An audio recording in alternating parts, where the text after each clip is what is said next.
Hello and welcome to Focus on Liberia. My name is Dennis Jar and we are broadcasting from Atlanta, Georgia. This is part 2 of our series Talk Show Host Collaboration, FOL Hosting the Host. My name is Dennis Jar and we are glad to come your way. This is part 2 of our series Talk Show Host Collaboration, FOL Hosting the Host.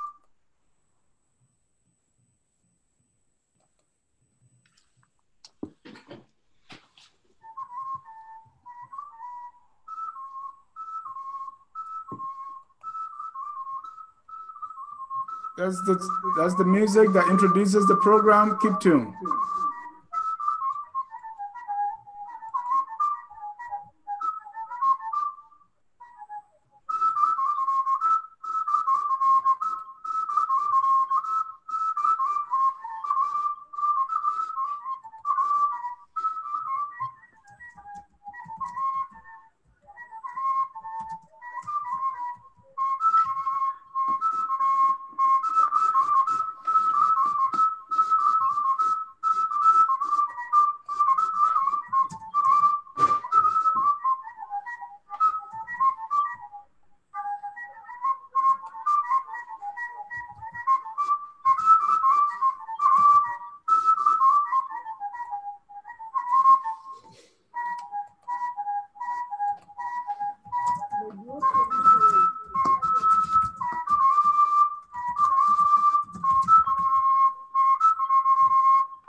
Can you see the link on Facebook?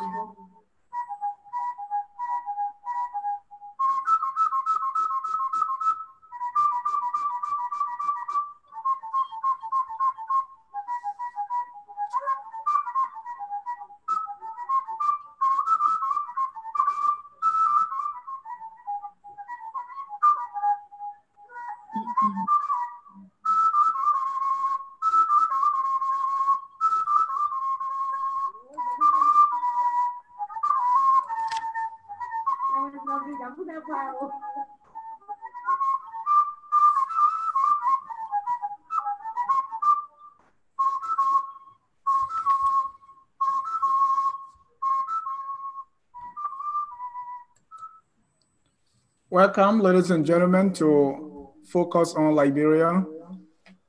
Tonight, we are continuing our talk show host collaboration.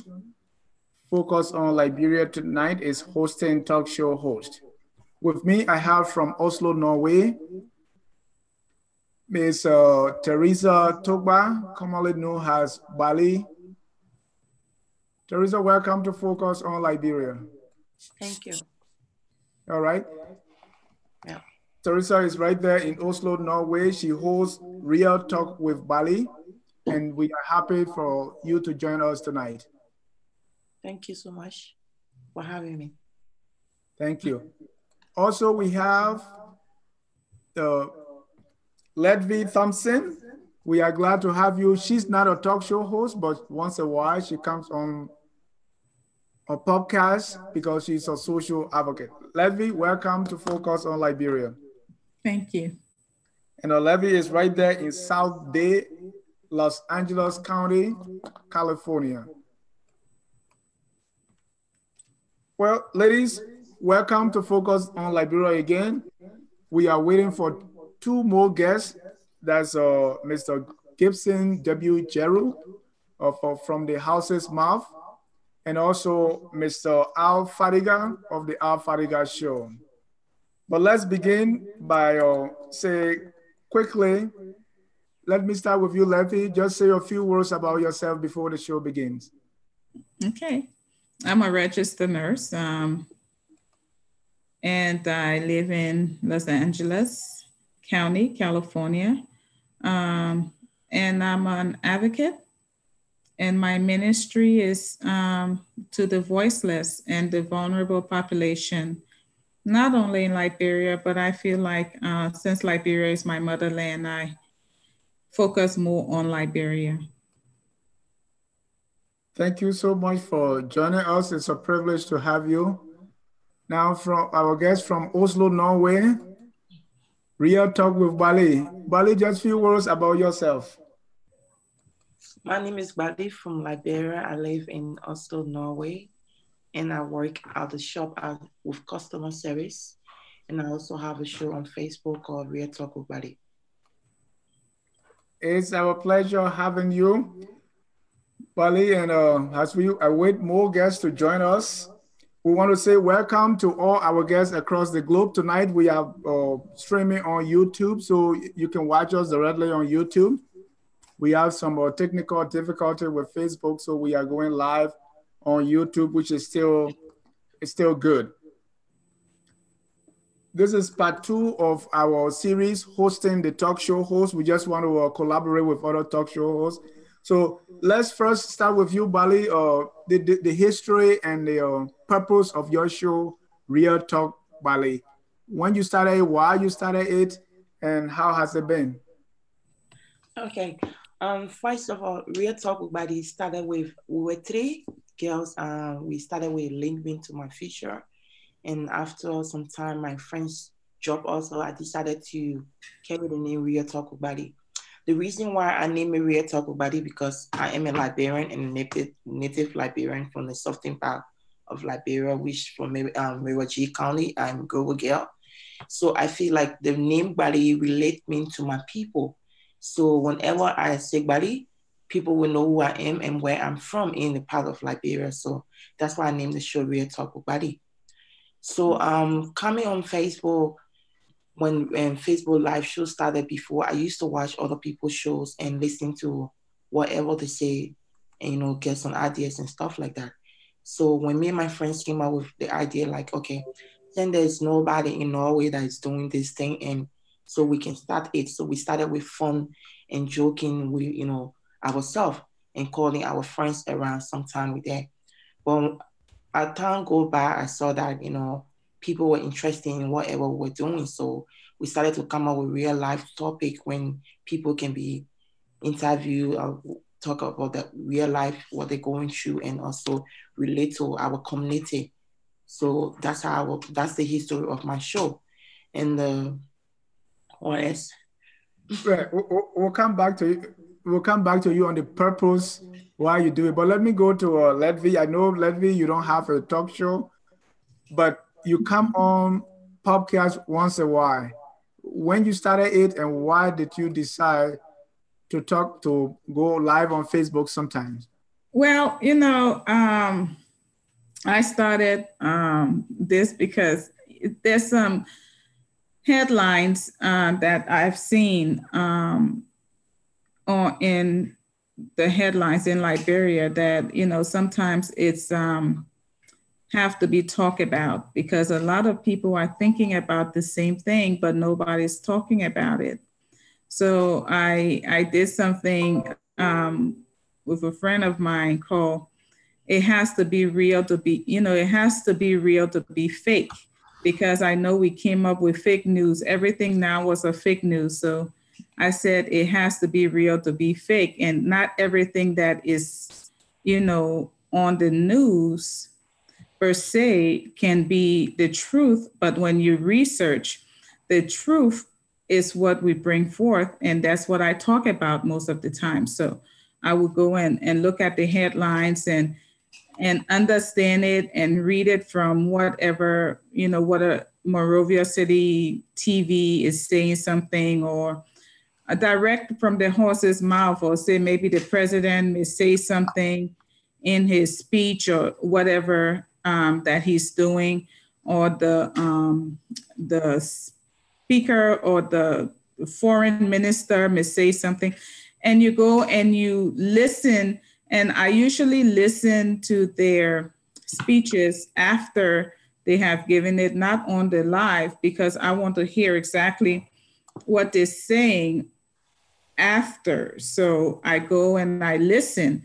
And when I listen, and if it's something that's not right for the public, I would come up and I would usually talk about it. So there's some hot topics that have been coming up lately. So I've been talking about that, but and I'm also an advocate. I'm a strong advocate for the war court to be established in Liberia, and also for the economic crimes court to be established in Liberia. So both of those things that I've been really vocal about, and along with the voiceless in the nation. So that's where I stand. And as a health practitioner, I also look at the things that we have in Liberia that is harming the citizens, the population, the vulnerable population. So, and I talk about that too, because these things, a common thing like malaria is killing our people, and is one of the highest killers at this time in Liberia. And also, I mean, not even as high as AIDS, but malaria is killing. We had malaria. I've been around this earth for over half a decade now. So I know very well that, malaria has been around. And my background, my grandmother was a public health nurse, and we used to go into the villages and the towns and stuff. And she would take us with her, and she would have to give immunizations and stuff like that.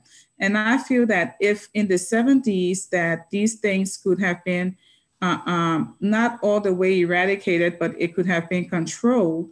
I think after the 20-year war or 30-year war that we had in Liberia, even though some may say it was only a 14-year war, I believe that the war was still on from 1980 to 2005. So with that being said, if we could have controlled those different diseases and communicable diseases, then we can do it now. So I voice I speak out on these things because I feel that the governments that we have been having since the government of Tolbert has not really focused on the health of the people, but have focused on their pockets only. And so these are the things that I bring forth to my audience, or whoever listens, to my friends. And I call them my friends but I've seen lately that a lot of people have been listening to what I've been saying. Good. All right. Ladies and gentlemen, if you are just joining us, this is Focus on Liberia. We are hosting some talk show hosts. We have Bali Togba, who's broadcast Real Talk with Bali from Oslo, Norway. So let me come back to you, Bali. What is the purpose of your talk show? What do you hope to accomplish by doing this show? By doing the show on Facebook, not only on Facebook, but maybe in time to come, I would love to go back home in Liberia and talk to my people and relate to my people back home. And I also want to make an impact in other Liberian kids that are coming up in the Western world and teach them about Liberian culture, because one of the things we are missing in Liberia is our culture. Many Liberians grew up in a home that they don't talk about culture, they don't talk about the values of our culture and how it's important. And speaking our dialect, that it's very important to know your dialect. Even if you can speak it or not, but at least you can understand it, that you can communicate with your people, because everything don't need to be, in English. Sometimes you are with people and you want to communicate with your child or communicate with your sister, but with your dialect, you can say one or two words, your sister can understand what you are saying. So I really want to make an impact in my community. And my focus is on Liberia, because I'm from Liberia, and like I always say my people and relate to my culture, because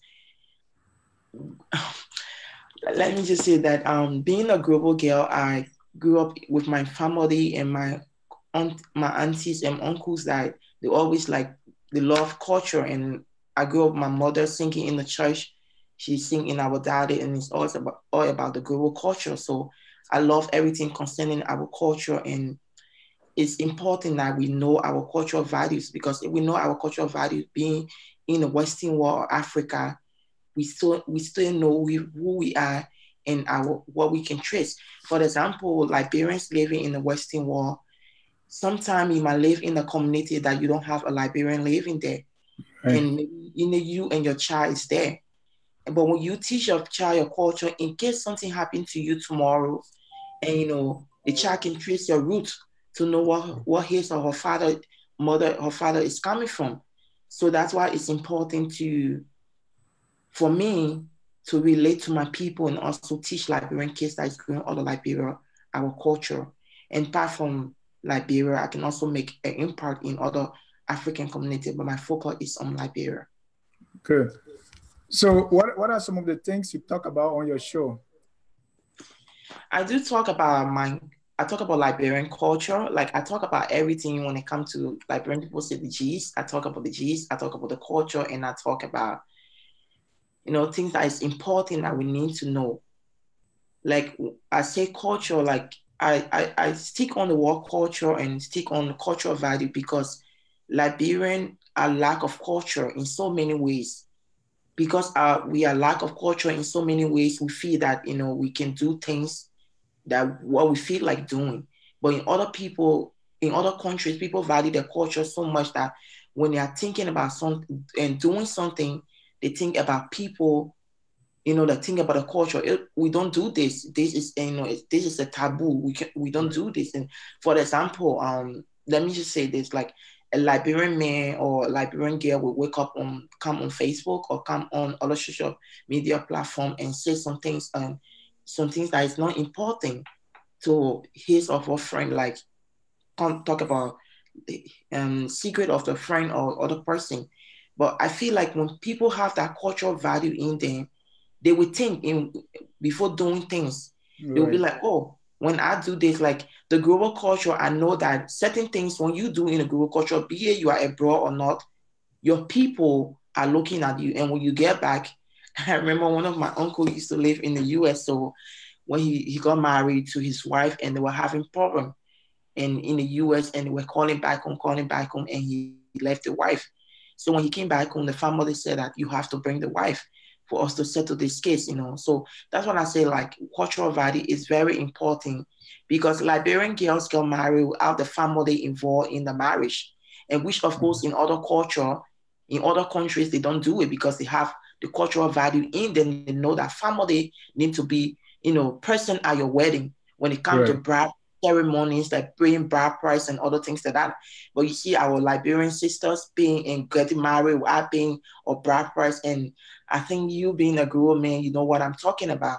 And you can relate to whatever I'm saying. So it's important to really teach our children our culture, to be, afraid of things they do. Because at Right. the end of the day, it's going to trace them. The word African use that the daughter of the soil or the son of the soil, because you don't forget your people and you don't forget from where you are from. So that's why. Thank you. Yeah. Let me go to you, Levy. I know when something really happen, you come on. Give me examples of some of the topics that you have treated and what the impact has been of those things that you talk about. How were Um, they received, and how people responded to what you said. um, some of my topics. Okay, going back, I spoke on when the 16 billion happened, and I've also spoken on the Eton loans and things like that. And lately, I didn't come on, but I share my thoughts with people on this MTM, and I have talked about, like I said again, the health, and I was I came about when they started the first when Phoebe Henris was given the his what did we give the proposal to the House of Representative. I was Right. vocal on that. I came on and spoke on that. I came on and spoke on the march that they were having, the boys when they were having the march on the 24th of October. I think that was October. What was it? September, right? September. Was it September? Yeah. For the march that they had. So it's been, I've been vocal on not so many times coming on live, but the few times I have come on live, I have spoken on the mismanagement of funds and what I've seen that's been happening in the country Right. with funds. So how is that message being received? A lot of people that have come on and have listened to me, because I see that they have shared it. A lot of people shared what when I come on, and it almost gone viral. I don't know, it depends how many people when I say viral, but it's been over 3,000 sometimes. So they take it, I see very positive response. I may get one or two negative response from people. And I guess it's how I come about to say what I'm saying about what is going on. So you cannot say, oh, something, you're lying, or this is not true. Because most of the time when we talk exactly when I speak exactly what the president may say. Now, if you say I'm lying, then the president lied when he spoke.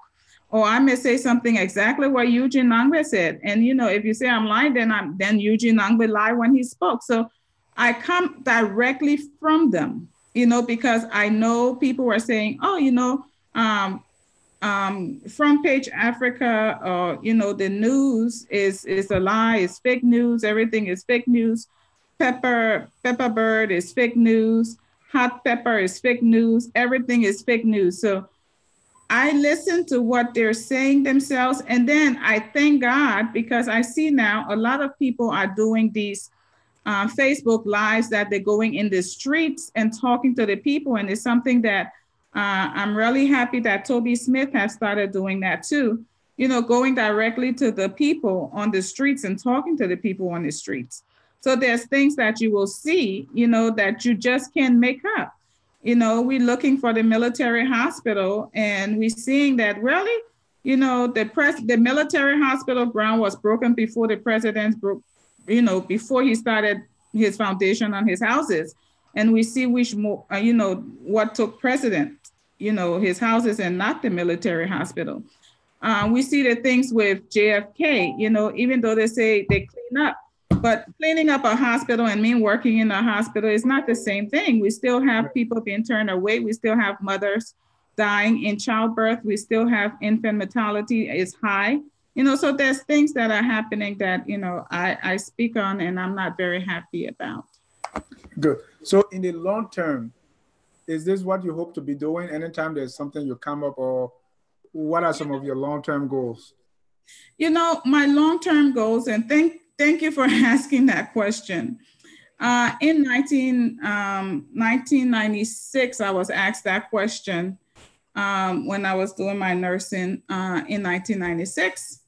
I was asked by my school, what is it that you're going to do with this when you graduate and you get your nursing and all that? And what I said is, nursing is not a job for me, it's a ministry. And we all have ministries, and some people have the fivefold ministries where they're on the pulpit. I'm not a pulpit kind of girl, but I am one who God has given a mission to, and that mission is to help the vulnerable and those that cannot help themselves. So that's where my ministry is. So to get into the trenches, like my grandmother used to do, and I thank God for the sister that's on here. I'm too in global, but never was taught our language, which I thought was very, it was this advantage for me and my siblings. They taught us the Western languages, like the French and the German, but they never taught us our native languages, which I felt was disadvantage to me and my siblings. But as had been said, Liberia was always and is always my number one. And my grandmother was a public health nurse, and she spoke every dialect, even though she was global, but she spoke every dialect. At the time, we had 9 counties. Now, I don't know how many dialects we have, but she spoke every dialect. And I'm sure she could understand the Fulanese and the Mandingos also. But as it is, and she was part of the Peace Corps. So that's my mission and that's my ministry. So I will one day, when I'm done with my schooling, I would love to get with World Health Organization or UNICEF or something, but my main goal would be focus in West Africa, with Liberia being my number one choice. All right, Bali, so you are doing this. I know you in the future want to maybe return to Liberia. What are some of the big plans you have, your long-term goals? The same question for Levy. What you hope to do with this? Are you going to be on Facebook Live for how long? Yeah, that's a good question. Like being on Facebook Live too, I also feel like other people around the world can listen to me, but it's not so much about Facebook Live. Like I want to go back home one day to my people. Like when I meet my people, I miss them, and I want to go back home. Like I want to go in every county in Liberia if I have the opportunity and sit with people, the older people in the time. I want to know the history of the time, how they migrated and all those things. That because I feel like we are lacking so much as Liberian by not knowing our cultures, and in time to come, if we are not like careful, there's many things that will be taken away from us in Liberia. So I just want to, as a person, just want to go. Like, yes, I'm going for a tour and stuff like that, go in every county in Liberia and talk to the villagers and record, put on YouTube or whatever I can put it for people to listen, and, other children who are missing those things for them to learn a little bit and know that African, as an African or being Africa or out of Africa, is very important for you to know who you are and where you are from. As part of your show, you say you also talk G's. How you get your information and how you know that whatever information you have is correct and you can put it out there?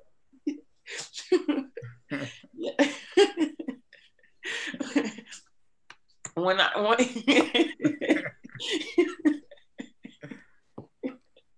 this is kind of funny. When I say G's, of course, sometimes people reach out to me in my inbox and gave me stories of things that's happening, but not everything they gave me in my inbox is what I come away on Facebook. What I think is necessary for people to hear is what I come away on Facebook. And I'm very careful in giving information on Facebook about people who give me, the information in my inbox.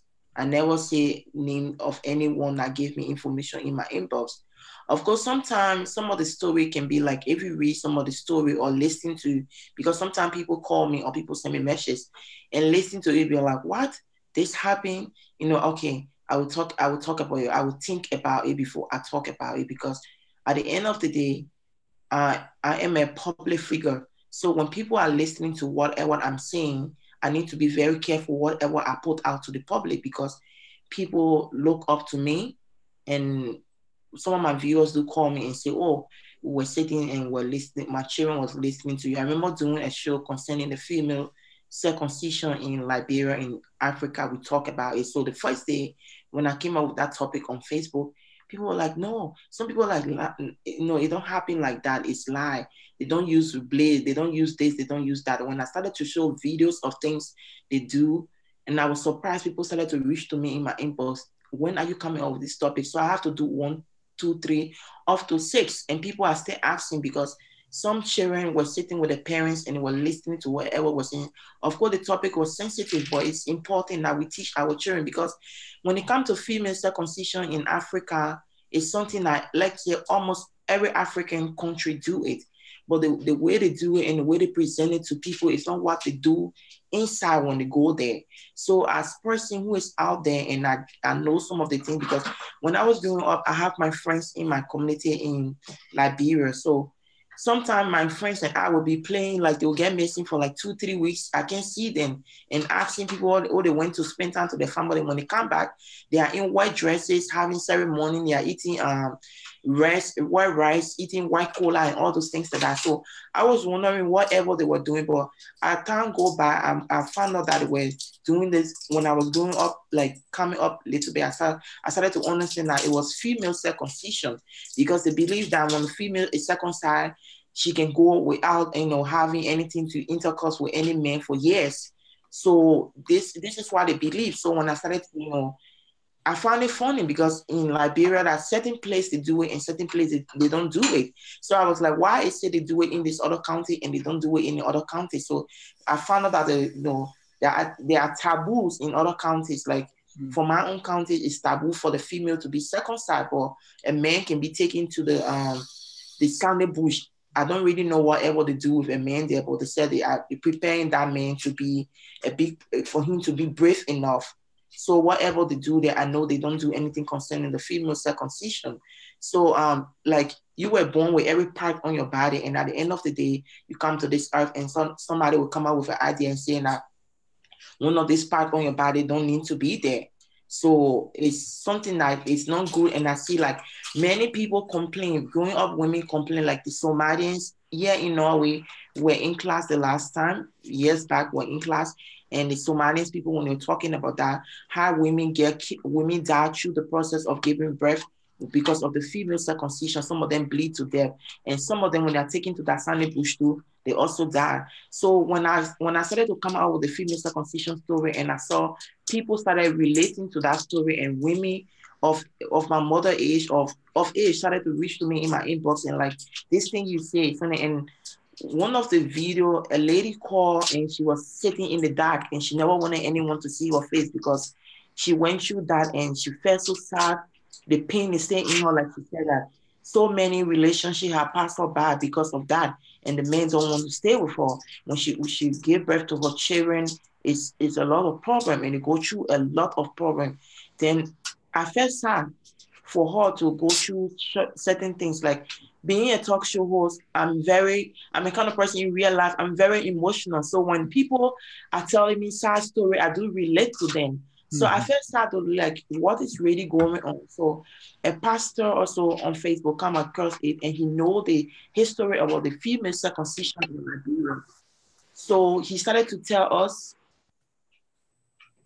He started to tell us how the female circumcision started in Liberia. He said that the history, it was about a female going to the sandy bush to learn how to become a real woman. When a real woman is that to learn how to clean. Vale, just hold your thought.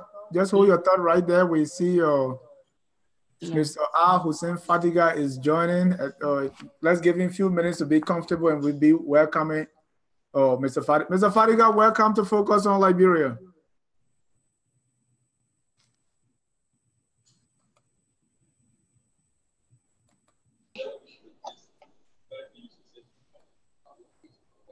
All right.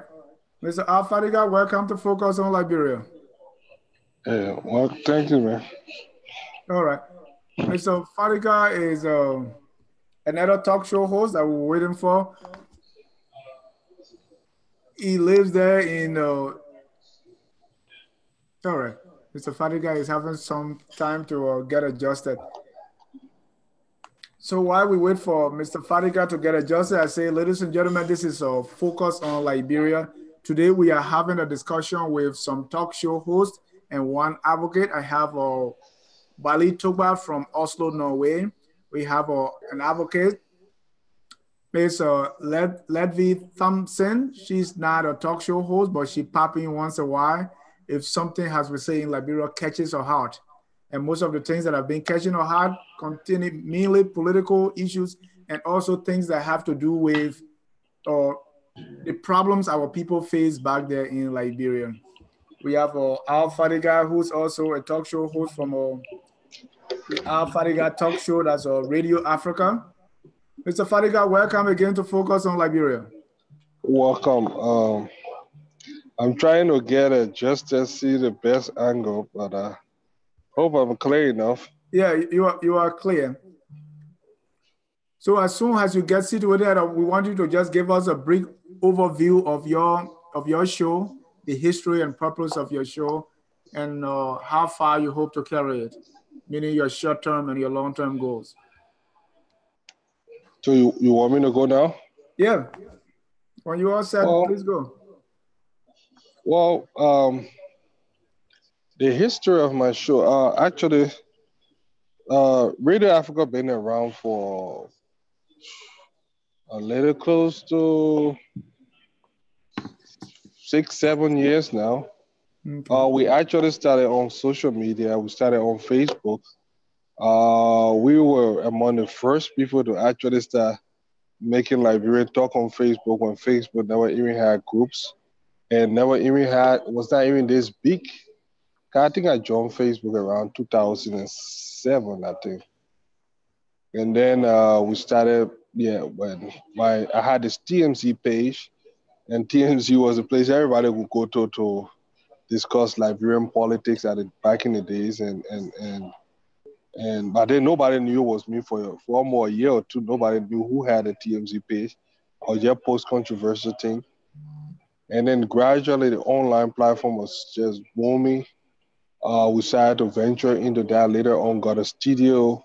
Um, and then it just blew up. We had people like Al Jerome and Nasta Chili, veteran journalist, was on the radio. Um, and James Kuala, how they call the guy, Remy Gray, and a lot of the other guys. And it went huge. Later on, we started getting funding from the state of Minnesota. The Minnesota Department of Health contacted us. We began to do the PSA for them. We got a lot of contract from them during the Ebola time, and we just became one of the go-to place for African in the diaspora. And at first it was TMZ Radio, but then the Sun Post did an article on first it was the WCCO, they want something, then Channel 4, they want story on us when they started to get news of us. And then the Sun Post did a story on the radio. And when the guy came in our studio, after he did an interview with me, he went back and the headlines, it was one of the most read story at that time. He said, "This is Radio Africa." And I'm like, Radio Africa, that needs sound familiar. That needs sound captivating. So we changed it to Radio Africa instead of TMZ. And how we changed the name to Radio Africa because the Justin guy that did the article, had the title in the newspaper said, "This is Radio Africa." Like, you know what? We have to change the name, rebrand. So we branched out with that, and then we have been serving the community for ever since. Then new tools have added to it is the Facebook live feed. We didn't have it back then. I wish we had it back then. We would have made a lot of money then. But it's never too late. So the Facebook live is another new addition that came in and it just made it way easier for us now to disseminate information and light. I'm trying to reduce the lighting, but yeah. So yeah, I'm familiar with TMZ.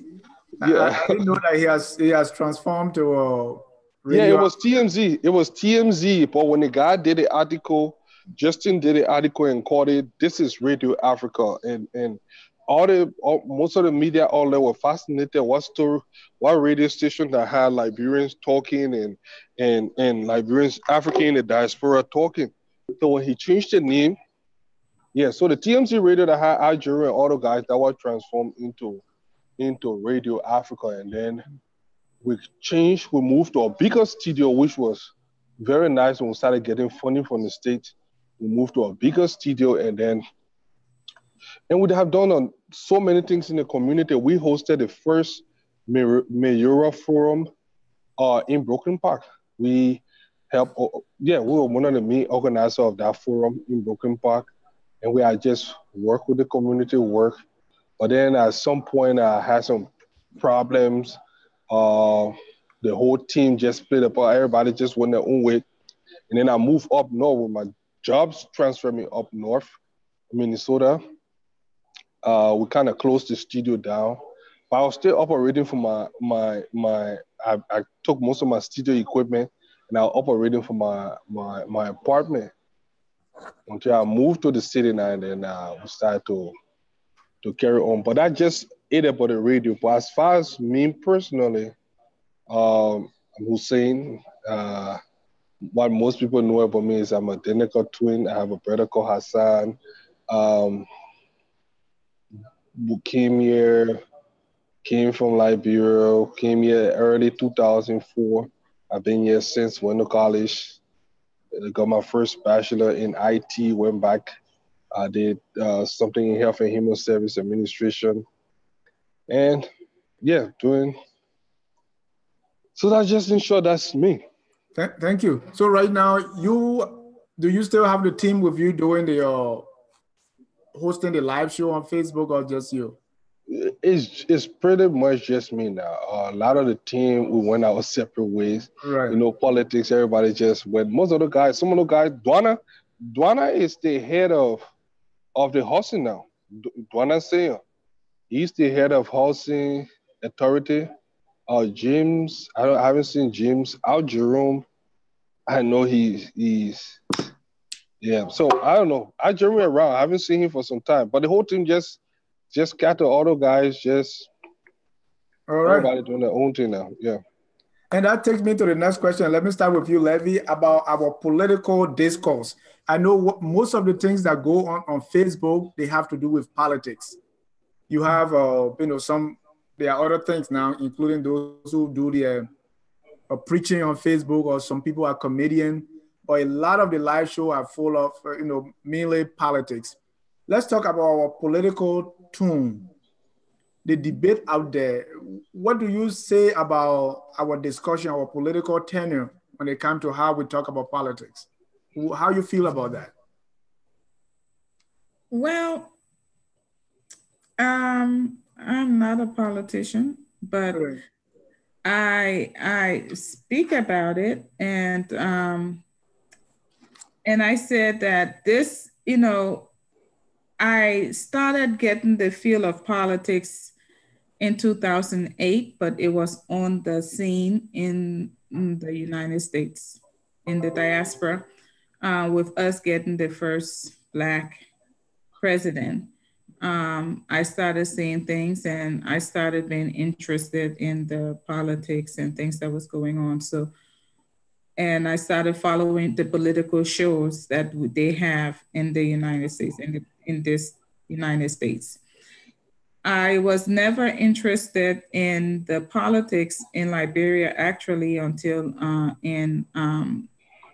when the Ebola came about. I started focusing on that. Let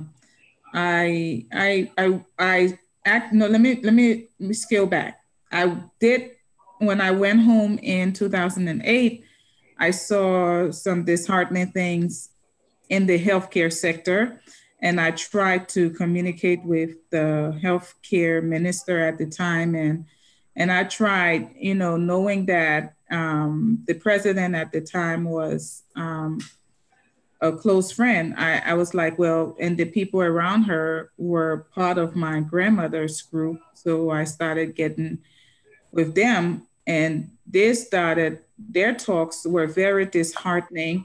And I came back to the United States, and I did speak with some, I spoke with some groups, like one of them is the Doctors Without Borders, and some of our doctors that I work with have do voluntary works in third world countries, or underdeveloped countries, as they call it now.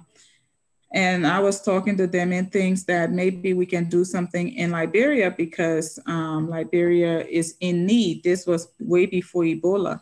Right. And I said, but the way that I heard the talks from Liberia and the people, that were in power, including the people that I grew up knowing and thinking that they would have a mind like mine. And their minds were all like, you know, something, what do you have to give? What are they bringing to the table?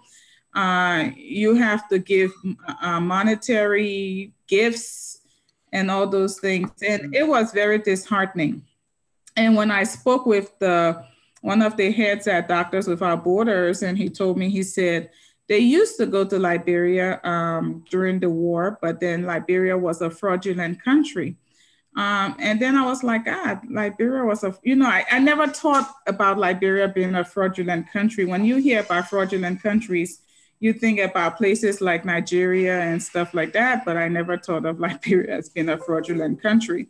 But they said Liberia was a fraudulent country. So I started digging further and further and further. And I said, God, Liberia cannot be this far in corruption.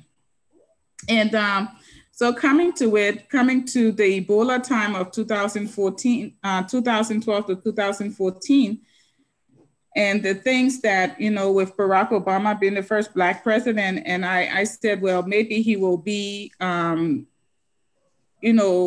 inviting to Mrs. Sirleaf. Right. And with what he has said, you know, the things in the political scene, what he said to Mrs. Sirleaf, even though his wife and Hillary Clinton came to meet Mrs. Sirleaf and all the things, how he thought that Mrs. Sirleaf was very corrupt. And so it was just disheartening from there. And with the Ebola thing happening and all the things came out with the money being lost and the things were not being done right. So in 2016, I started looking into Liberian politics. I said, well, you know, let me see what actually is going on with Liberia. And I got to be more interested in the Liberian politics. So right now, the politics, everybody, they are, as Dr. Sawyer said one time, our political consciousness is so high now. People talk politics everywhere, but it seems to me that it's like black and white. There are people that are really, really talk bad about the president. There are people that really, really talk so nice about the president. It's like we are living in two different worlds. Well, you know, I don't think I'm a person who I look at things objectively. And when you look at things objectively, there's some things that actually I cannot see anything objectively good of what this president have done. And I wish he had. So I haven't seen it, because why I would say this, Dennis, is because I have looked at his history, and I never knew the man. I've never followed him in soccer. And I'm sorry, maybe I'm one of the only Liberians who never. You're not alone. Follow him in soccer. Never. And we will come to the discussing the actual administration. I was only talking about the political the talk that we are having, how divided or how close together we are. So let me bring you in let me go to Bali since you are here. Bali, it looks like we are just I don't want to say talking past each other, but there's a lot of talk on politics. And you see people way on one side and people all the way on the other side.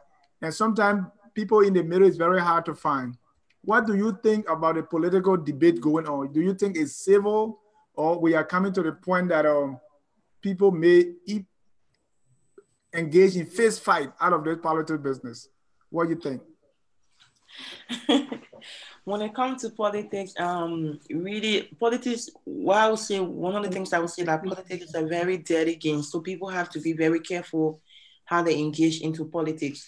And one thing about Liberia, maybe it's because we have Facebook Live now, so everybody wants to talk politics, and it's the right to talk about politics. They have the right to choose who they want to side and who they don't want to side, the political party they want to be part of and they don't want to be part of. But we have to be very careful because our young sisters and brothers look up to us. So giving like, when it comes to politics, we should play the game in a way that everybody will be safe, not in a way that, because we have generation after us. So the way you do things, this is how they're going to look at you. So when like I say, everybody have the right to do whatever they want to do when it comes to politics. Whoever, like the party, this is my party and this is the person party. We all can disagree to agree, but we should respect other person, the way other person think and the way the other person thinks. So, like for example, I feel so hurt that many Liberians cannot pass the message forward without insulting the president of the country. They have to, like I said, they have the right to disagree with him. But in disagreeing with this person, you should pass a message forward in a way that other people will understand it, then adding insult to it. And like I'm a bit young, but when it comes to thinking, I'm very old in thinking. Like when the Bible say, like, after God, the leader is first. So in the country, God will deem that person to become a leader, whether you like it or not. So disrespecting your leader, I feel, is very bad for the country. Everybody have the right to decide what they want to do, but disrespect is too much. And I feel like Liberians need to put a stop to the disrespect of the president and discuss the important issues in the country. Like I said, we are going to leave and we need to leave a good legacy behind when our kids grow up tomorrow. Say, yes, politics were like this in Liberia. At a certain time, the game changed. Like here in the Western world, politics, that people discuss politics. And at the end of the day, everybody's going to go back to one place, talk and eat and smile. But in Liberia, it's not like that. The politicians are becoming like, how can I say, like it's like a war zone. Everybody wants to be heard in certain way, and which of course we need to be very careful, because if not, we are going to pass hate to our generation to come. That's all I can say. Like for now. Do you believe, what is your assessment of the political debate? Has Balisa, is it like war zone, you think? No, it was never like war zones. Recently, I see everybody doing it. Even Bali attacked me once. I think I one of the laugh issue cost me. But sometimes we come down, you get used to those things. Sometimes you pressure on. There was another guy that he wanted to have on, and I said I was never going to come on the show with him. The classic D guy. He insulted my mom. Well, those are things people do them. I mean, sometimes we get mad. Sometimes we just brush it off. But politics never used to be that. Sometimes we used to disagree and still have that camaraderie. But and Bali says something. I don't know how old she is, but she says something that really concerned me. And she's not the only person that think about it that way. Even our politicians thinks about it that way. That politician is a game. No, it isn't. It is not a game. It's something that affects people's lives, and people think that it's a game, and they play it like a game. They will use the children. They will lie to the people. They will deceive the people. They will say a lot of things. And that's some of the problem of having a celebrity as a president. We see it in America with Donald Trump, and there's the same thing happening in Liberia. Now, Letty, you probably older than me, but I'm sure you've been around for some time. I don't think we have ever seen our country this divisive like now. We are more divided now than anything else over nothing. Actually, we all want the same thing, but we are divided over nothing. And sometimes I wonder is the president feeds off of this. Yeah, there are people that are fanatics. Liberia is a soccer-loving nation. You cannot discount that. People love the soccer. Look, we went to the United Nations. Ghanaians don't want you to talk about Georgia. Cameroonians, I got your Cameroonian friend. When we talking for them, Georgia, they don't care about anything else. They love him. If you were to sit with someone, those guys, because he frequented in those areas, he lived there. So the man is a celebrity, world best, Africa best, European best. But apart from that, George, we are the president of the Republic of Liberia. I think it's terrible, and that we'll discuss. We'll get into that later on. Exactly. It will get into that later on. But as far as our politics, the tune have changed. There are some people, and sometimes I don't understand. It's just the time. People go for the most notorious. People go for the controversial things. That's why people like. Whether it's out of boredom, whether it's because people just don't have enough time on their hand or they need something to entertain themselves. That's why they do it. I'm still trying to figure out what is motivating people, because the only thing that makes sense to me is that people are bored in their personal life and they're looking for some excitement, and they come online and they see some of this fight as something to give them excitement. But I don't see it as that, because yes, a country 171 years old that needs improvement. We are behind other countries that are just 60 years that was gain independent in the 60s. Half of Africa gained independent in 1960. And we still lacking behind those countries that were way ahead of. So for me, I take it very personal. But I mean, you can't. My dad used to always say, I'll close with it. My dad used to always say, you can never change the next person. The only person you have control over is yourself. So if you can manage yourself, you can be able to adjust yourself to live and coexist with people. So, Levy, how are you managing yourself when it comes to people that disagree with you, especially because people feel so strongly about politics right now in Liberia? Just recently here in America, we saw that the pipe bomber, they call him, some people call him the Make America Great Again bomber. We got this guy who attacked or killed people in the synagogue, and all that, all those things being kind of fueled by political differences. Do you have that feeling that even though we're not there yet, but we may get to that point if nothing is done to control our debate? Oh, you say we're there already? Let me see what Levy say. Are we there yet? Well, you know something with this, and we're praying against it that we don't get there. The people are disenfranchised with this government, and not only with this government. Let me not stop with this government. You know, I believe that if people had the voice 16 years ago, if Facebook had Facebook Live 16 years ago, I believe that we would have stopped the war a long time ago, and we would have more, we would have focused on the things in Liberia more, and we will not have the presidents that we have had because we would have been more educated. Since the Facebook Live have come about and people have been more, this World Wide Web has become a social place, and not only a social place, but a political place. People are becoming more educated. People's eyes are being opened. And you see, what it is that what we need is people who are ignorant and who do not understand their rights will always be trampled on. So like Bali, you know, if she understands her constitution, the constitution in Liberia, she will teach in her vernacular the constitution to her people and empower them that way to be able to stand up for what they feel is right for them. Because if we look at our constitution and look at the governments, not this government only, the governments that have ran Liberia for the last 30 years, we will see that the people have been disenfranchised, they have been marginalized, they have been victimized. There's a lot of miles that you can put onto it. And what I said, you know, in this time, I said George Weah he took Liberia at the wrong time. You know, he took Liberia when the world is watching. Right. So he took Liberia at the wrong time.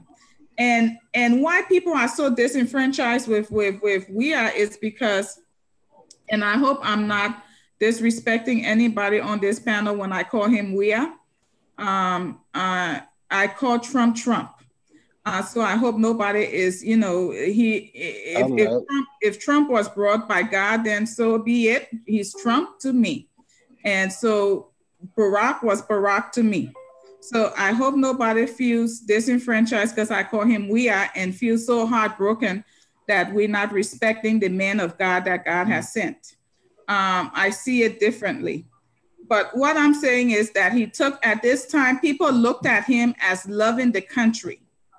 And he has disappointed a lot of people because he has not shown love for country, but he has shown love for self.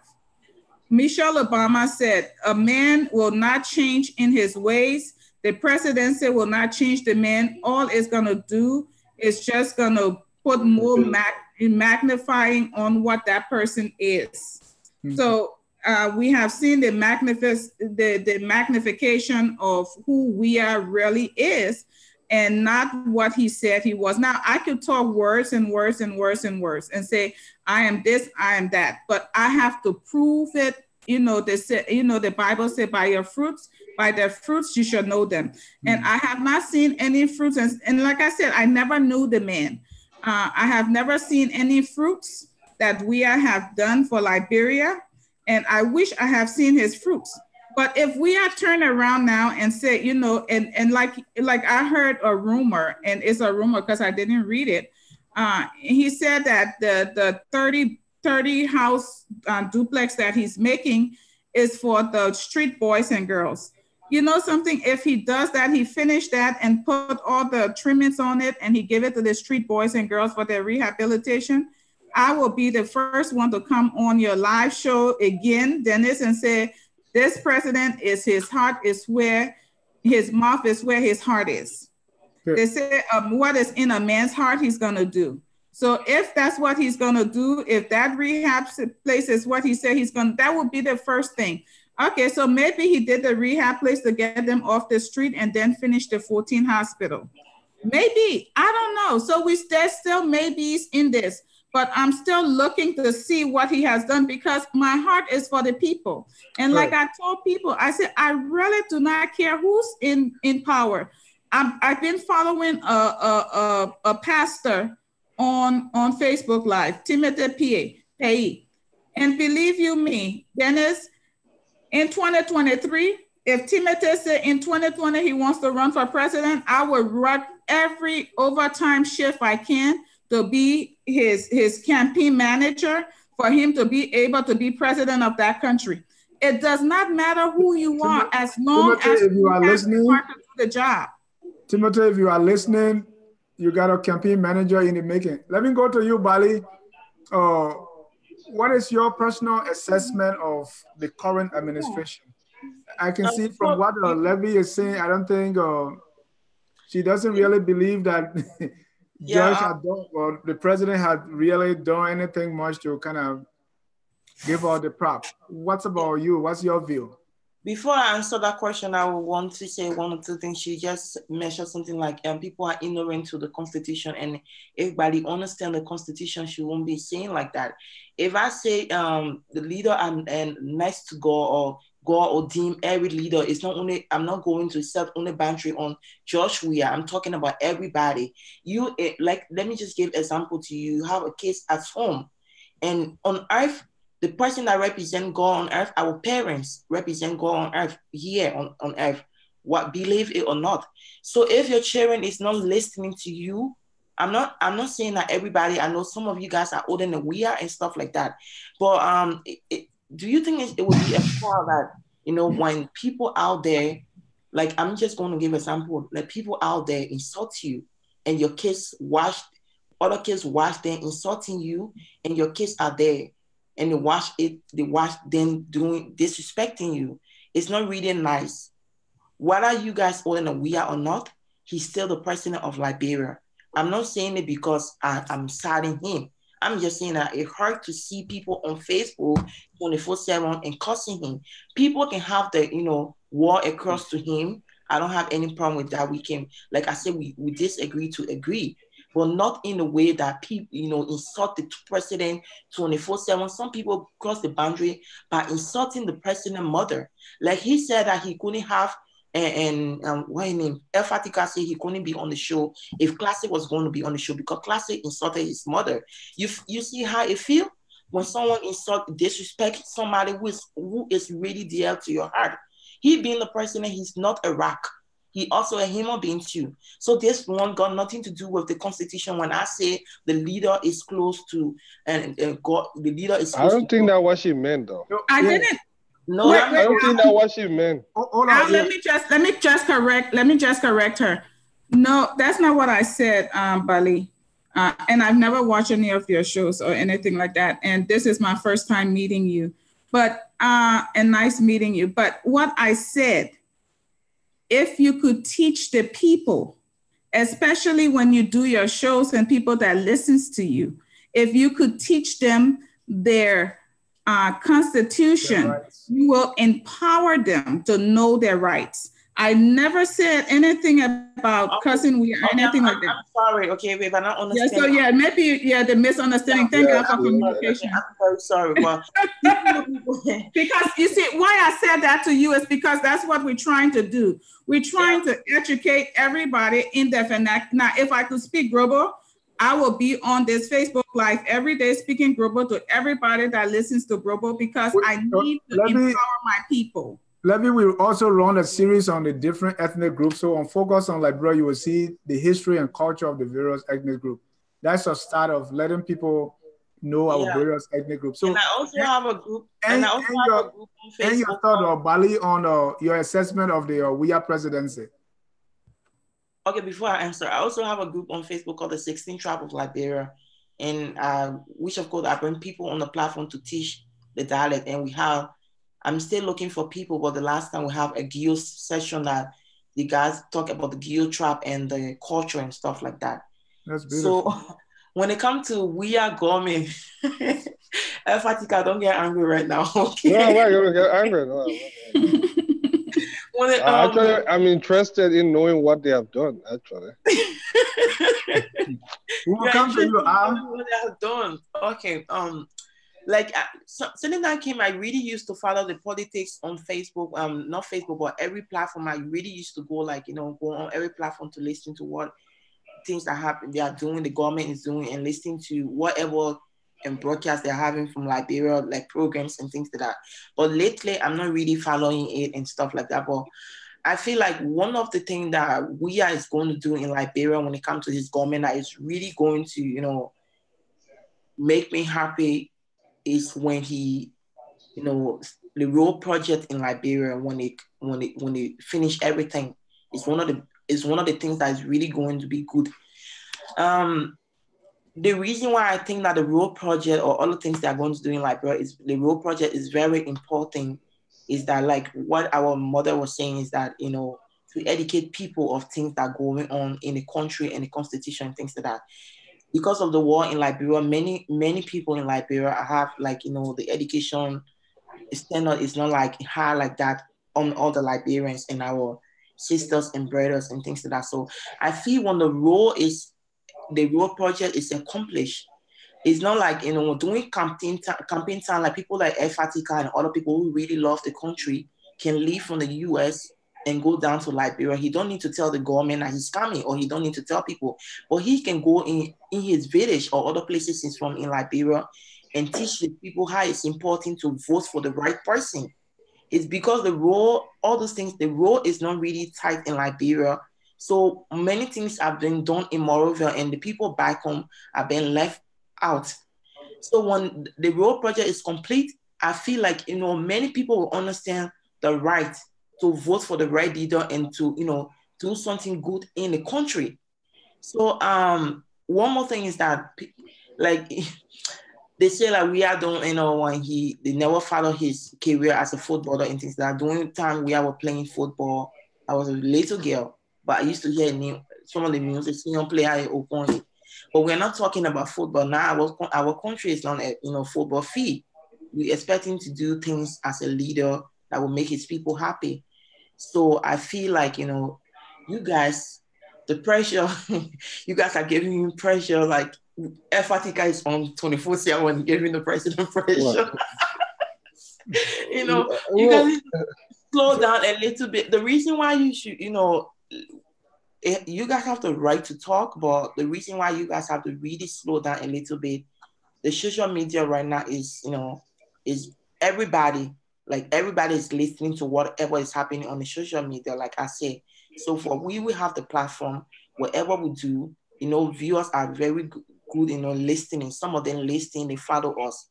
So we should know, like, when you Fatika on your show, you can talk about, how it's important for the constitution, like our sisters say, and you can read some, our mother or sister say that you can read some things and tell them that this is important to fight for your right and things like that, or certain things like cursing the president, like he have a mouth hair. I don't think it's part of the constitution. That one cannot make someone to learn whatever they need to learn. So I feel like, you can read like, Article 1 say this is what you should do as a citizen, or Article 2 say this is what you should do as a citizen to have a right to, to a good leader, to know whatever he's going to do. But telling him you have the big hair, you have a crazy hair, you have a goat hair, I don't think it's something that can really, teach anybody the constitution in Liberia. So we all are trying our best, like he said. I attacked him the last time. You know the reason why I attacked him, because I felt like he was giving false news to the no, the people on Facebook or the people that were watching. But anyway, if you feel offended, I can say, yeah, I'm sorry, you know, but please. But what was the news? If I probably can't remember, I don't know what I said. I read it. We'll get to the news. We'll get to that. Let me come to you, Yeah, my time is slowly creeping on me. But yeah, she says something, but there were a couple of things. Right. For me, I go ahead. Let me start by saying, is there anything George Weah is doing that is in the right direction? Me? Yeah. Well, before I get to that question, let me just say something to what Bali was saying. It's so funny when I hear her talk about people insult George Weah. Nobody, for me, I would not insult. I got so many other ways that I can discuss George Weah with the president with all insulting him. But it's funny because for 12 years, no guys insulted that old lady. For 12 years, they call. I saw Ellie in Davos. I saw Ellie. I mean, I saw some of the most horrible things. Nobody have done anything to George Weah close to what they did to Ellie. I don't know what he can remember, but they were look. Ellie has a thick skin. Part of being a public figure is what you sign up for. People will lie on you, they will curse you, they will do things. You just have to brush it up and keep moving. And those of you that support the president, brace yourself, because sedition will start costing him soon. And something. But as far as anything, has he done anything? I'm little on the side of Levy. The president, let me tell you something, it breaks my heart because if anybody can change Liberia, George Weah or President Weah is in a very unique position to change Liberia. But I did a profile on George Weah a couple of years ago. I supported George Weah in 2014 when he ran against Rabbi Salif. And it was for one reason only. I felt that this man having one of the largest political party, a real bona fide celebrity that had been there for some time, he needed a shot in as something. People shouldn't just keep beating that, especially Ellen had gone half of her term, first term, she was already in her second term. It was just giving her too much power. And I was cautiously optimistic. I have my doubt, but I believe that it didn't take much to be senator in Liberia. So I believe that he would have done some radical thing in the Senate. And I was wrong. I was not only wrong, I was terribly wrong. For 3 years, the president collected paycheck for work that he didn't do, and not a single thing. And then fast forward, the election came in. I followed George Weah extensively. I think I posted on my blog more than 200-300 pages of document.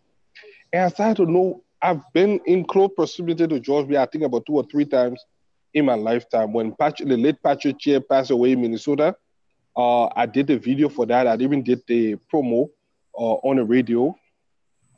And yeah, that was the closest I came to him. The rest of it, because I stopped loving football a long time since '94 when Nigeria lost that game in the US. I just turned away from football, soccer. So I really didn't follow much about his soccer career. And then I started to follow him. And what I observed, the pattern was scary. But again, we say, oh, probably this man will change. Then the election came and George Weah won. Specifically to your question, what have he done? I have not seen anything yet. People say, oh, 9 months is too short. Yes, 9 months is short. We cannot build skyscrapers. You cannot build all the streets in Liberia in 9 months. But there are things that are in reasonable time that is in his reach that he can achieve in 6 months, 9 months. That's why we start with 100 days, 60 days, 90 days in the office, and then the rest you're supposed to be on the ground, hit the ground running. But what the president has shown is that he doesn't have a plan. And because they do not have a plan and they keep planning as they go, they keep doing things in reverse order. The first thing any reputable administration does when they come into power is differentiate themselves from the previous administration. From the way George Weah became president, it's hard to know whether Ellen, who is the president now, because they crossfaded away. There was this smooth crossfade. You would think like Ellen turned over power to her successor or the continuation of the Unity Party, because George Weah everything that they spoke against for 12 years. They spoke against Ellen corruption. They spoke against all the bad things. They made some damning allegation of corruption that Ellen ran away with a certain amount of money and they had the document. And you know what? They did not do nothing about it. Mr. Fadiga, I've noticed that you, in most of your show, you don't even try to lay any blame on the previous government, as if everything that was done in the past was right and George just came in and messed it up.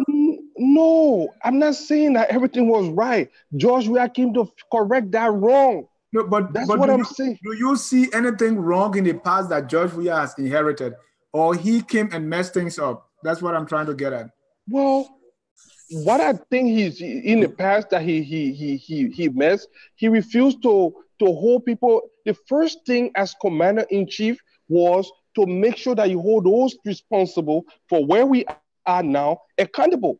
Accountability starts with you. That's the first thing you do. That is the first thing you do. Even need 6 months to do. Look at Julius Maada Bio in Sierra Leone. He came. It's not wish hunt. You don't call it wish hunt. When Julius Maada Bio came to power, the first thing he did was to set up a panel that would investigate what went on in it. Because the CDC for 12 years, there's so many things to talk. Ellen was the most corrupt. What they did with NOCAL. Now you came to power, you're in the driver's seat now. Suddenly, all those things disappear. All right. What happened to NOCAL money? What happened to something? Am I supposed to blame Ellen for her corruption when we now have the country giant that's supposed to solve that problem? No. I mean, it's spilled milk.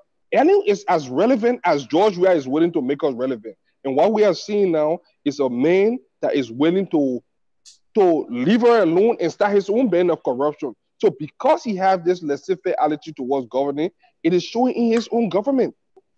So to blame Ellen for what now? Why Ellen is gone. Only George Weah can hold Ellen accountable. So blaming her for what? No, I didn't mean blame in that sense. I'm just saying if everything else was okay and George Weah just started. Well, if it were okay, George Weah wouldn't be president. He should probably still. No, she had 2 terms now. 2 terms are over, so they needed a change. Well, she could have found somebody else. Okay. Let's, I know our time is fast spent, so I just want us to quickly run through some trending issues so that we can end the show. One of the things that have come up, I think yesterday there was the launch of the Pro-Po agenda in Ganta. We have the president announced a tuition-free for all state-run colleges and universities. We have the alleged missing 16 billion, and also the Modern Mean Foundation that was extensively discussed on our last show. Just pick one. It could be the launch of the Pro-Po, the tuition-free University of Colleges, or the allegedly missing 16 billion. Take your pick and let's talk about that. Let me just say one, because I was so many. I'm at work actually. I just took a long break. I had to log off some. Let me just go with one. I would take the tuition stuff. Let me take the tuition stuff. Okay. The tuition stuff, and I will just talk about it, and I will leave. I might come back if I'm not too busy on some. The tuition stuff. You see, and this is one of my problems I have with the president. The president loves to take a legitimate national crisis and politicize it. Sometimes you need to do away from politics. Politics, in a sense, is a kind of deception. People that play politics seldom get things done. And what I say in the politics, it's easy, like the road thing. The body said road. Everybody knows what road. We need roads, but we saw what happened with the road and the Eton loan. It's the same with this thing. If you read the president's speech, I don't know whether you read his speech, how the president came about the idea of free tuition is scary. Because I owe student loan in this country, and I know how hard it is to go to college in America. I know how hard it is. Some parents save money up for them. It is not free. Even the greatest country in the world is still struggling with free tuition, with having tuition free for all. Now, you have a country that is running on a deficit. The budget is bloated with recurring expenditure, payroll, and other something. We are already in a hole. And then the president is compounding another thing. One of the problems with the university is not only with tuition, it's the quality of education. Rather than improving quality, he's giving a blanket quantity. And how the president arrived at this, and that's one of the things that disturbing to me. The president, group of students line up in front of the place there and protesting that they increased tuition. The president calls them in the office and say, you know what? I listened to your, how can I solve this problem? They said they increased the tuition. He called this guy from the university to find out what happened. The university told him that there is fluctuation with the U.S. rate. The U.S. rate is around $1 now, it's 150 United States dollars.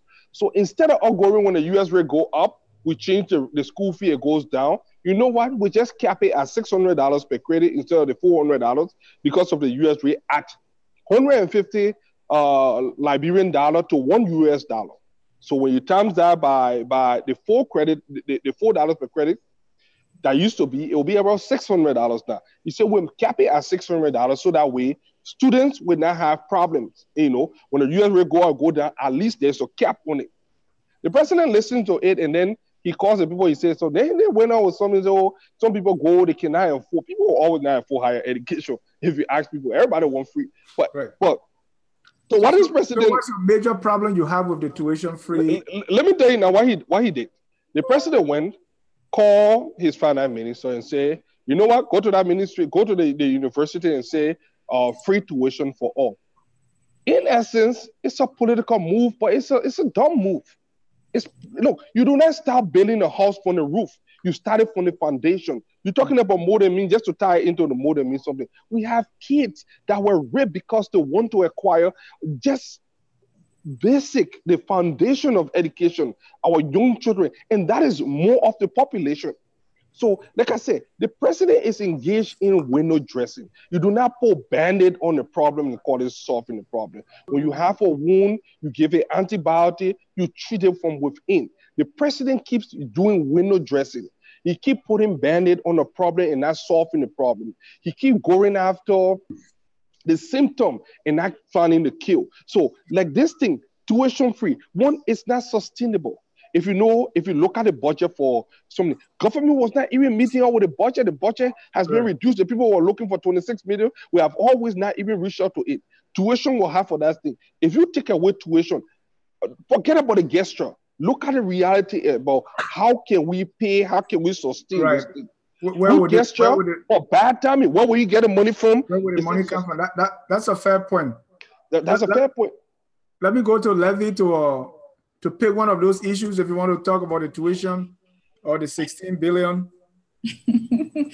Or the more than me. Or more than me. Or the more than me. But well, let me say this before we go into that. I was supposed to be on this medical mission, but I am not going to be on the medical mission. There is going to be a team of 30 neurosurgeons from the USA, Canada, and Nigeria, and they're going to be at the Jackson F. Doe Hospital. That's in Nimba, right? I thought Jackson F. Doe Nimba. It's in Nimba. It's in Nimba. Okay. So they're going to be at the Jackson F. Doe Hospital in Nimba County from November 7th to November 22nd. So everybody with accident disability cases called injuries, spine injuries, strokes, and every other thing. I'm sure they're going to have diabetes and all that. Yeah, please go. The requirements for adults is 100 USD, and for children is 50 USD. And they will be also doing some, vaccination. So if this goes out, please inform them. That just came through my way. I was supposed to be on that mission, but I'm not going because I'm in opposition. But anyway. If you have the flyer, please send it to us. I put it in your thing. Okay. Yeah, send it to me too. I'll put it on my stuff tomorrow. Okay, I will. Okay, so talking about it was the 16 billion, the MTM, and what tuition. Else? The school. The tuition. Okay, now for me, like I said, show me your thinking and I will show me your friends, I will show you the kind of thinking you have. Now, like I will pick it back on Al on that. You know, you start from the bottom up. You start to have, you know, if you educate these kids. Now, even in the United States, we do not have free universities. We have state-run universities, but most countries, they have 0 to 12 free. In Europe, I have families in Europe, and Billy can attest to that. The schools from primary to 12th grade is free. Some of the colleges, the first 4 years, some of the European states, the colleges are free for the first 4 years, and then higher education, they will give them some form of welfare to help them do that. So I would say on the free, and it's only free for a few colleges, maybe 5 or 6 or so. So it's not free for everybody. And I think this, like Al said, and I you know, so I'm not impressed with this one, because I feel that this is a political move, because these children are in the voting age. So he's trying to make political points. And so these are the things that they're doing. But, you know, however it is, and these are the voices that you can hear. If I was the president, I would look at those children 2, 3, 4, 5 years old that were putting fish on their head to go to the market to sell it because they could not go to school. You know, this is the thing that Timothy Payne is doing right now. Timothy Payne is going into the streets and into these little areas like the Slipway and all these places, and getting with the diaspora Liberians, paying for these children to go to school. And he's going down to the markets and seeing how, and making loud noise, using bullhorns for the government to come and clean the markets and stuff like that. So these are the things, you know, and the president sees these things, he hears these things. I mean, just piggyback off of something, piggyback off of somebody. If you feel that, say, look, you want to do education, look at the children, go down Slipway, go down Waterside. How many of those children that are underage that are selling? And you put them in school. If your wife wants $10 billion or $10 million, you don't have to go for $10 million. The $1 million or $500,000 that she has, you know something? Let her build me. If that woman could build a good school, you know, a modern school in Monrovia there for those children to go to, where it's going to be free of charge, then you tell me that you're doing something. But you want us to give you 10 million, and we don't even know what you did with the 500,000 that you got. You know, because you took some old people to the stadium and give them free food. You know, you feed a man for a day, and then it's not even, look at the food that you gave them. Those people went home, went to the bathroom, the outside toilet that they had, and did what they had to do, and that food was gone. If you want to give me food, tell me, come to ATS Stadium or something, give me 2 bags of rice.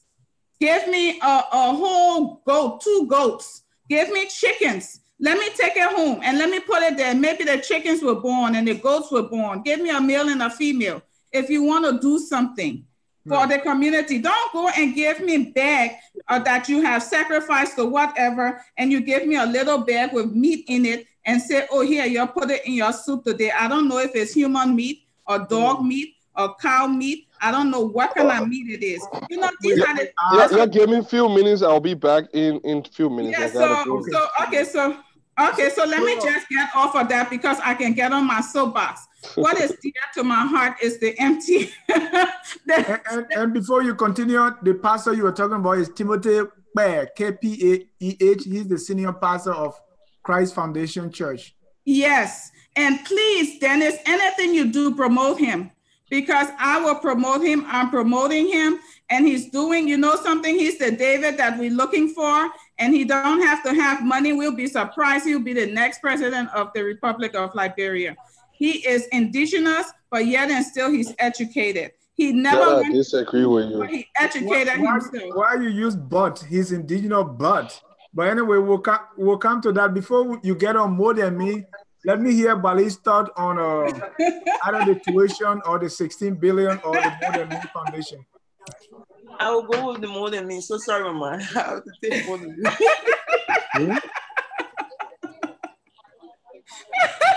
Bali said, no, I won't go there with that 16 billion right now.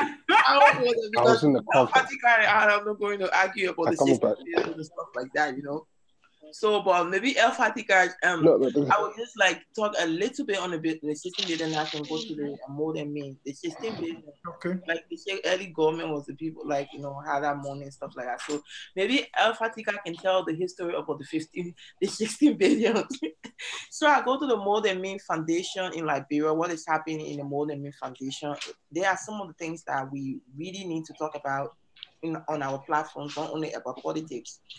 There are certain things like in the African society, and let's say in Liberia, it has been a habit like young people and older men can rape young girls and go scot-free. Yeah.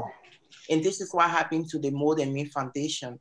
And the lady called Katie that have the More Than Me Foundation, she know where in the Western world that these things that happen in the More Than Me Foundation is not allowed.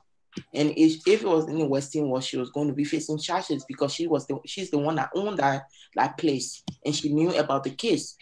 Well, the guy who raped the children, the one that died, I forget his name, the children.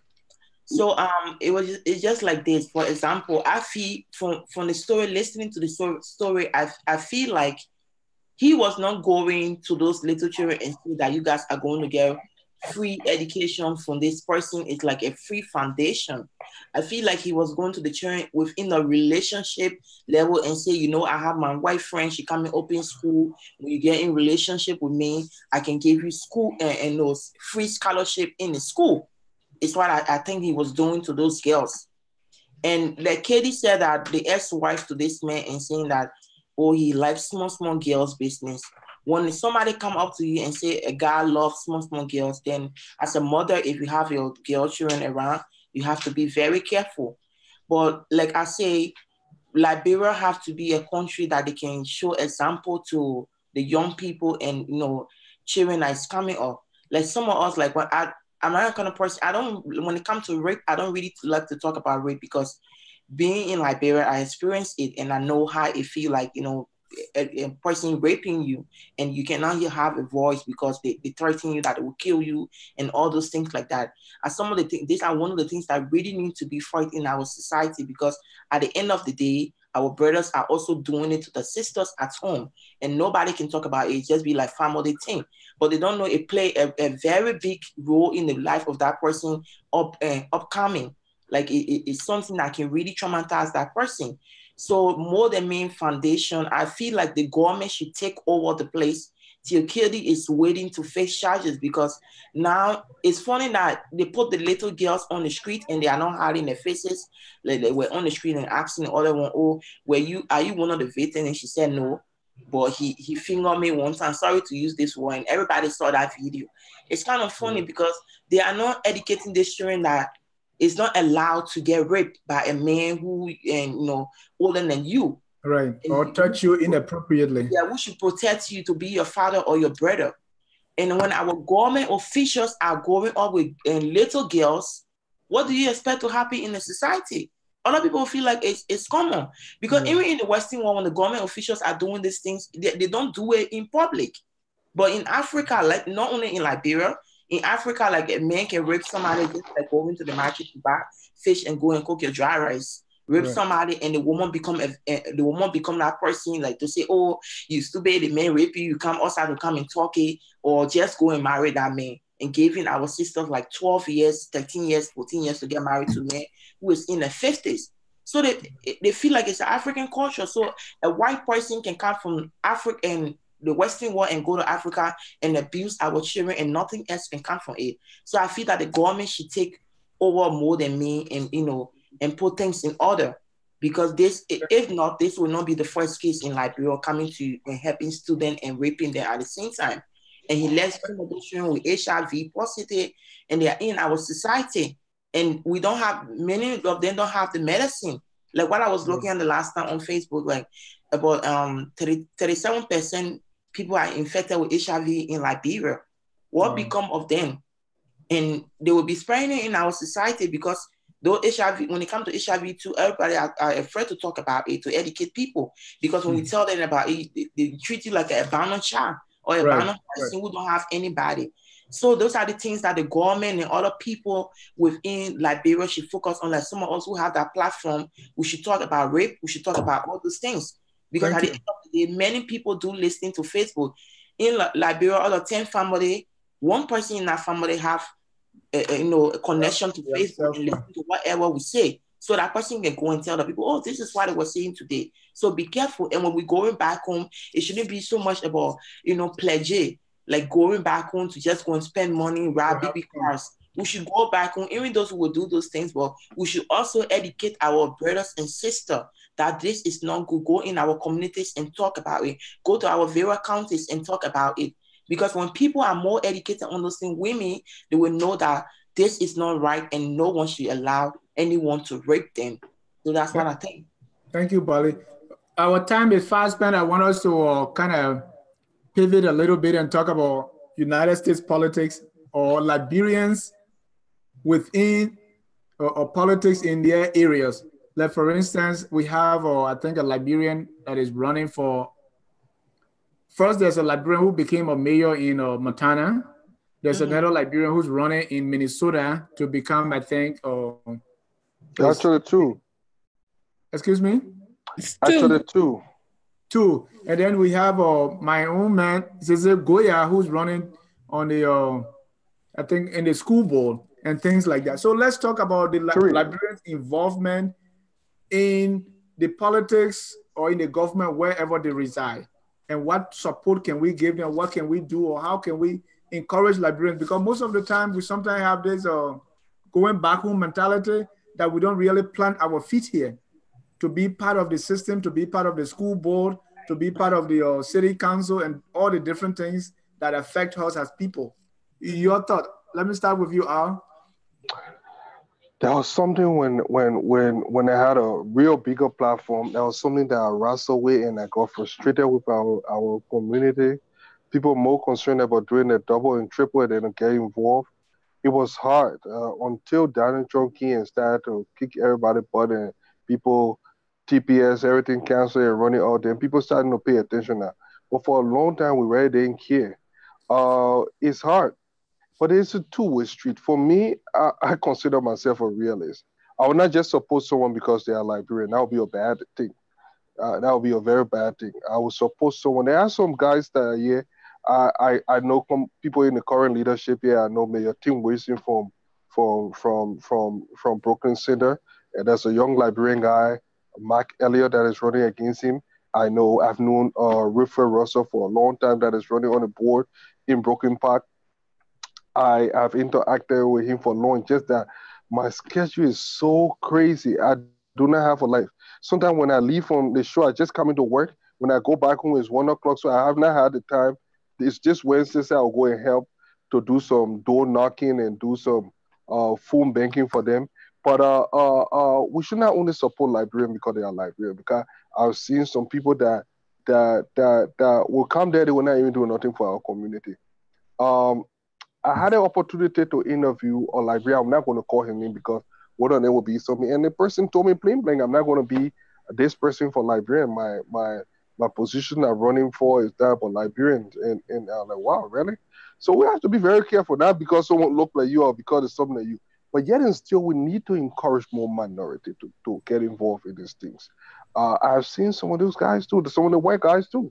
They always come to our thing. They are there. They want our vote. They will canvass for it. So Minnesota is something. Some of those uh, white guys on the board, they do have support in our community too. They have been there for us.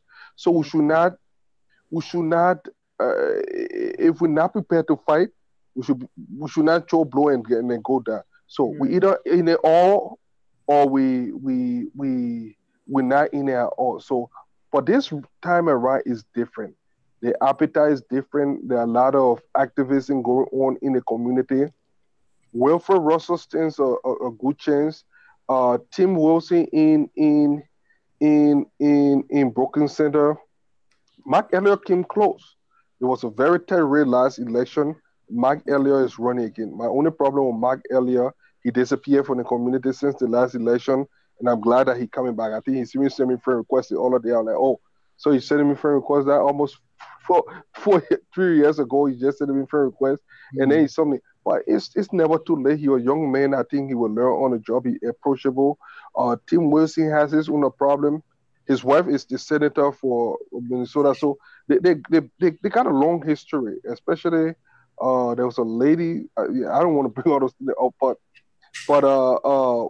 we need to encourage them. Just that we should not just go with the idea that because they're Liberian, we should support them because they're Liberian. That should not be what we should do. We can encourage minority.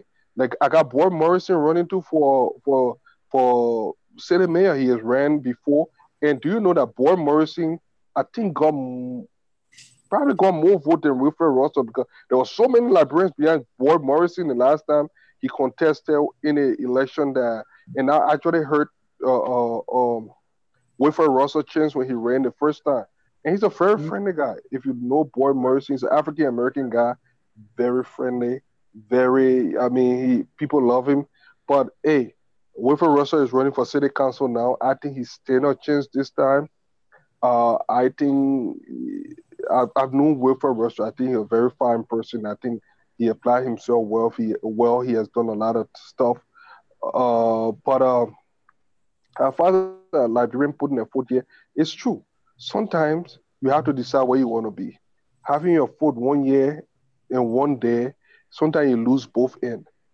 And that's what happened to a lot of us. When you put your one foot on the other side and put one foot on the other side, just imagine if I was full-time American. But when we used to run the station, honestly, I would really focus on American politics. We're interviewing a lot of those senators and representatives here. It was something, but they, Liberia needed us more. And if I'm one of those people, when I decide to do something, I don't like to just entangle myself. And people say, oh, you don't talk. Yeah, so I just decided to like focus on Liberia now. So I've been less in, like, I've gone to some of the meetings, but this is the only midterm election that I've not really focused on. This will be the first time. So, Levi, how do we create that Liberian constituency so that people can come to us too if they want to vote and not just go to the Hispanic or other people? How do we create that voting block for not just Liberians, but also African immigrants that we can, Dennis, I'm sorry I had to cut it. That question you asked is a very serious question, but I've talked about it before in the past, and can I just say one thing? Liberians, we do not have a constituents. And the reason here is Liberians do not congregate. Right. We do not congregate. What you hear about Liberians in Broken Park, we're not in Broken Park. Liberians come to Broken Park to buy the food. We come there to get what we can do and go in the suburb.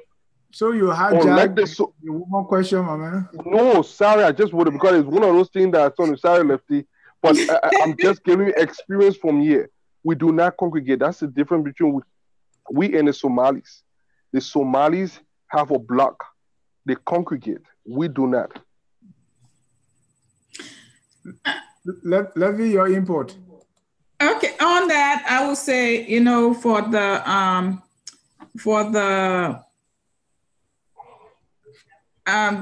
Liberians, I don't know how many Liberians are citizens that can vote, that will make their voices heard or their vote count in those areas that Al is talking about, or in most areas, and maybe that's why they just do not congregate, or they're not constituents. The numbers are there. When you look at, they have a voting roster. Some of the names they won't tell you like Liberian, but when you see Kuma Flomo, you know. Okay. And you see, but so now, something, I think now they're gonna be more aware and more cognizant, and they want to be more involved in the politics now in the American politics, simply because of what Donovan did in Staten Island. And so I see them coming out and talking more now and trying to do what they can do to get those people in power. And like Al, I don't care whether you're from Liberia or from Cuba or from wherever you are. I look at your platform and I look at your history and your background on what you can bring to the, what you can bring for me as your constituent. So before I vote for you, you should have a list or long history that I can go back and look at your CV and see what you have done for the community. What kind of community activist were you and how you are, with people. And since because I'm an advocate, I always look for people that are true advocates that are running. And most of these people should have, spouses that are similar to them. And I can give you an example. I don't have any Liberians running in my area, but we have the people that are running in my area that I know that I'm going to vote for. I have this guy that's running for governor. And so if they were going to put a black guy with him to say this black guy is running for governor, and there's somebody that's running for governor next to him that was mayor of Los Angeles. And I was on that man's campaign when he was running for mayor for Los Angeles. But I will not have him be governor for California, simply because I know his record. You see, so I'm not going to vote for him, but I will vote for the person that I've seen his record. I've seen who his wife is. His wife is a strong advocate for women's rights, and she has done a lot of things for women's rights. So these are the things that I look at. We don't want to cut you off, but let me go to, we were trying to wind down. Let me go to Bali. The issue in Norway may be a little different. I don't know to what extent Liberian citizens or can participate in the local elections in that place. But what's your thought about Liberians or African participation in the Norwegian politics and being involved in choosing their leaders and getting involved in local politics and things that affect them? First, in Norway, before you vote, you have to be a citizen before voting in the Norwegian system here. And two is that I think it's very important that we all can take part in the community we live in, like in Norway, America, and anywhere in the world. Because number one is that we are here and we are having family here. And it's important, one of the major issues here in Norway with Liberians and other African people are the Norwegian Child Welfare Service, because when African came here, like El Fatika said, most people are focusing on establishing themselves back home, building houses and doing other things like that. So they don't want to focus in the system here. And there are many things that we are lack of. When it comes to the Norwegian system, there's so many things that Africans really need to focus on and be part of the system here in Norway, and which of course Ghanaians and Nigerians are doing it, but Liberians, most of the time they are laying back. So the child welfare service here have become like a, would I say criminal, or in a way that they take their target is African children. And it most like all of one or two families, the children are in the child welfare something. Right now I was talking to you and somebody just sent me something in my inbox and asked me to share because another woman from Ghana, her 8-year-old child was taken away from her daughter. And the Norwegian people here, they listen to the children more than the parents. Like I say, when our community is together and we have people who can stand on behalf of the people, not because you know me and I know you, as one, it's not like a family thing. So when something is happening to this person, we go after whatever is happening with this person. And within that, we should have somebody within the system that know everything. Let's give example on the Nigerians. When the Nigerian children was being taken away here in Norway, they have a Nigerian guy who worked in the Norwegian parliament. I think he's the only African right now that is working. He's one of the, and he's part of one of the party in the parliament. They call the Arbedes Party. And I think it's like working party. That's why they in English. So this guy went to the Nigerian embassy in Stockholm, which is Sweden, and talked to the ambassador. So they were able to send people from there to come and talk to the Norwegian people here in the system and tell them that we are Africans and this is what we do in our culture. So if there's something that is missing, I think the parents need to know that, they have to do this, they have to do that. But you cannot just go and take it from a person's child and take them home and say that the mother is not, and capable of taking care of the child. And I know when it comes to United Nations law, before a child is taken away from the parents, it's when the parent is like giving more chances, like 1 or 2 times going to rehab and coming. When the person is junkie, we cannot take care of a child. But now we don't do that. The children go and say, Mama, and just hit on me. The next minute they are in your house. And anyway, this few times it was on the news that they are going to be going to school every time and to ask the children whatever the parents are doing with them at home. And the focus is not going to be on Norwegian children. They are not saying it, but I know the focus is not going to be on Norwegian children. It's going to be on African children because it's African, they take like that. So like, and if everybody is involved in the country, they are involved in the government, in the community, I don't think things like this will happen. So it's important that we get involved within our system where we stay, and we can also get involved in our country. But we focus on where we are, because the thing is so crazy in Norway that everybody, like 1 or 2 families, have to run to go to the other country to stay there. And when your documents is not correct, when you go to the other country to stay there, you have to start from scratch. Right. So yeah, it's important. Thank you. Let me wrap things so I gotta go now. You're right. One minute. This is 1 I minute. just want your final comment, 30 seconds, because we are out of time. So let me start with you, Al. Just your final comment, 30 seconds. Yeah, thank you for bringing me on. Thanks. Apology accepted, Bali. But yeah, these things happen. But something Bali said, I just want to use my 30 seconds towards it. Look, because Liberians have not been involved in our community politics, we have sat down, we have lost so many things in this country. So many things. I can't even tell you the amount of things that we have lost. The Somali get everything, they get more funding, they get money, they get everything, and we do not get nothing because you know what? We sit down as spectators. I wish I had time to go in some of the specific and some of the things that we had to endure here. But thank you so much. It was a good discussion, and thank you for making me to use all my break at work. But we got a quiet day here today, so I'm just in the office running around. But thanks so much. Hope we can do this again. Thank you, and definitely we will. Levy, your final thoughts, 30 seconds. Well, thank you for having me on your platform, even though I was not I'm not a talk show host. Thank you for hearing my voice.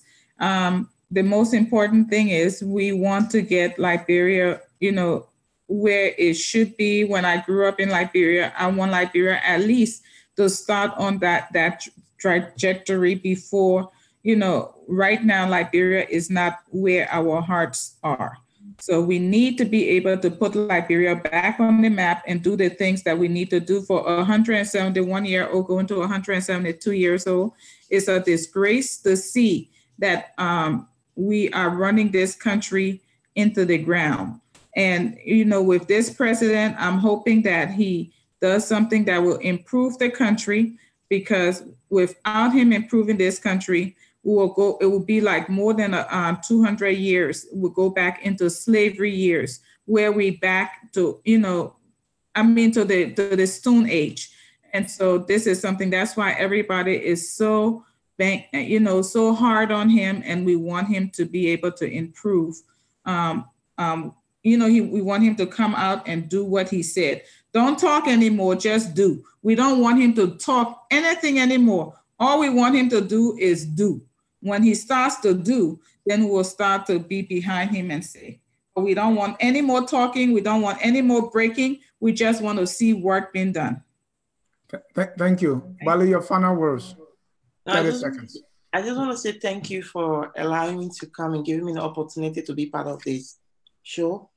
And, as a girl, people, I know you're a girl. So, Mama, excuse me, let me just talk to the main girl. Okay, so, in Swabon, what's his name? Uncle Dennis, in Swabon, you pray, me, they don't know when any. That's all I can say to you. Thank you. All right. I want to thank the both of you, and also Al. I want to say thank you so much for accepting to be on. Liberia is the only country we have. I see the passion that has been expressed on focus on Liberia. Mm-hmm. I see everybody is passionate. We all want the best for our country. So we at Focus on Liberia 30 Wise to bring everyone together so that we can talk about Liberia. what we can do to improve our country and what we can do as a people to do our best to promote everything Liberia. I want to thank all those watching us on YouTube. I want to thank my producer and also my guest relations manager, my co-host, and all the crew from here, Focus on Liberia. It has been a pleasure having you on. We will do this again. You know, time and time again, we want to bring talk show hosts on so that we can get your perspective on issues as we attempt to educate, elevate, promote all things Liberia. Once again, from me to you, I say thank you so much for coming. Okay, thank you. Bye-bye.